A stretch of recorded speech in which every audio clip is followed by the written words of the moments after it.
एक बार की बात है, एक लड़की थी जिसका नाम रिया था।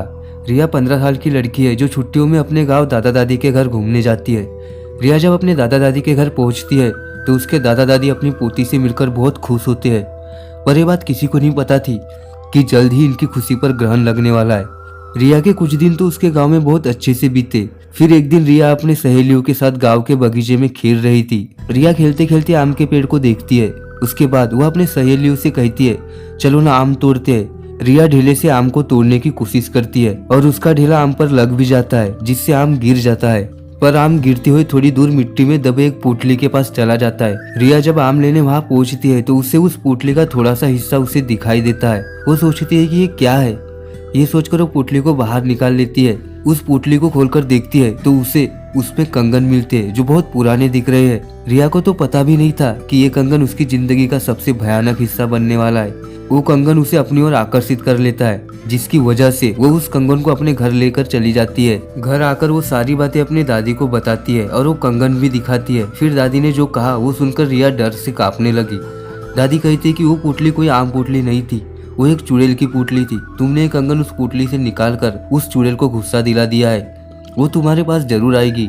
रिया डरते हुए दादी से बोलती है, मैं समझी नहीं दादी, वो क्यों और कैसे आएगी। दादी ने बोला, ऐसी ही पोटली में भटकती हुई आत्माओं को कैद करके जमीन में गाड़ा जाता है और तुमने उस पोटली को जमीन से निकाला है और उसके कंगन भी तुम लेकर आ गई हो। तुम इस मनुष्य कंगन के साथ उस चुड़ैल को अपने पीछे ले आई हो। ऐसी भटकती हुई गुस्सेल चुड़ैल अपना बदला लेती है। वो चुड़ैल भी हमसे अपना बदला लेने जरूर आएगी। रिया इस बात से डरती तो है पर उसे ज्यादा यकीन नहीं होता दादी के बात पर। वो जाकर अपने कमरे में सो जाती है। उसी रात को करीब 1 बजे उसके कमरे की लाइट बुझने लगती है।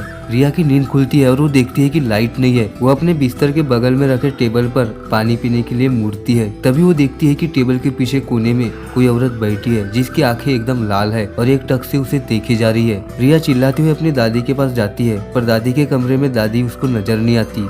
वो बरामदे में जाती है तो दादी उसको जमीन पर गिरी मिलती है। रिया अपने दादा को खोजने जाती है पर उसके दादा भी उसे कहीं नजर नहीं आ रहे थे। जब वो पूरे घर में अंधेरे में खुद को अकेला पाती है तो डर के मारे बेहोश हो जाती है। सुबह उसकी नींद खुलती है तो उसे अपने दादा दादी दिखते हैं। वो अपने दादी को सारी कहानी बीते रात की बताती है। दादी बोलती है कि हम दोनों अपने कमरे में ही थे। दादी सब समझ गई थी। उन्होंने बोला, ये सब चुड़ैल का किया कराया है, उसे वो कंगन उस पोटली में वापस रखना होगा वरना वो यहाँ से नहीं जाएगी। रिया बोलती है, चलो ना दादी, अभी कंगन रख के आते हैं। दादी बोलती है, नहीं, उस चुड़ैल से पीछा छुड़ाना है तो तुम्हें अकेले ही, वो भी रात में जाकर उस कंगन को वहां रखना होगा क्योंकि वो तुम्हारे पीछे है। रिया हिम्मत करके कहती है, ठीक है मैं जाऊंगी। दादी ने बोला, ये सब वो चुड़ैल इतनी आसानी से नहीं करने देगी। इसलिए दादी ने उसे रात में जाने से पहले एक मंत्रों से युक्त ताबीज उसके हाथ पर बांध दिया। अब रिया रात होने के बाद अकेले ही बगीचे की तरफ निकलती है। थोड़ी देर बाद उसे किसी के रोने की आवाज सुनाई देती है पर दादी ने कहा था कि वो चुड़ैल तुम्हें अपनी तरफ आकर्षित करेगी, तुम उसकी तरफ ध्यान मत देना वरना वो तुम्हें अपने कब्जे में कर लेगी।